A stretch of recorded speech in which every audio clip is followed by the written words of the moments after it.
25,000 دا میدان خندق وچ لشکر 25,000 صحابہ پیٹ ہوتے پتھر بدے ہوئے، رسول اللہ نے 2 بدے ہوئے، ٹھنڈی ہوا چل رہی، کھان واسطے روٹی بھی کوئی نہیں۔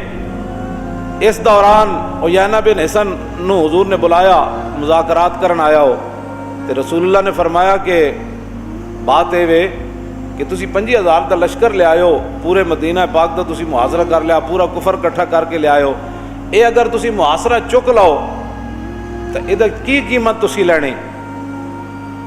انہاں کہا جی سانو تیسرا حصہ مدینہ پاک دیاں کھجوراں دے دیو، جتنی آمدنی ہوئے گی تے اسی محاصرہ چک لیندے ہیں، 25,000 دا لشکر اسی واپس لے جاندے ہیں۔ حضور نے فرمایا ٹھیک ہے۔ حضور نے قلم کاغذ منگایا تو حضور نے فرمایا معاہدہ لکھو بھائی، اے لکھو۔ جب معاہدہ لکھیا گیا تو اتنی دیر حضرت اسید بن عزیر آ گئے، اتنی دیر حضرت سعد بن معاذ آ گئے، تیر تے آپ نو بعد لگیا نا، حضرت سعد بن معاذ بھی آ گئے۔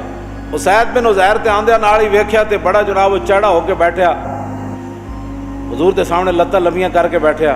فرمایا انہوں پتہ ہی نہیں ساڑھے آقا و مولا دے سامنے بہنا کیویں پیندا، آندے ہی نہ آپ نے آ ویکھیا نہ تا ویکھیا، آندیا نال ہی فرمایا یا ان الحجرس اتمد رجلک بین یدی رسول اللہ فواللہ لولا مجلس رسول اللہ لانفذت جنبک بہذا الرمح۔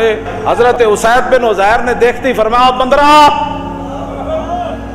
اور حضور دے سامنے لتاں لمیاں کیتی بیٹھا، یہ تو صحابی کی بولی ہے۔ فرمایا بندر کیوں جی؟ اقبال کہندا جتھے عشق اتھے مومن، جتھے مومن اتھے عشق، دنیا جنوں ناممکن سمجھے اے نہیں ہو سکتا، عاشق کر کے وکھاندا انج ہو سکتا، کیوں نہیں ہو سکتا؟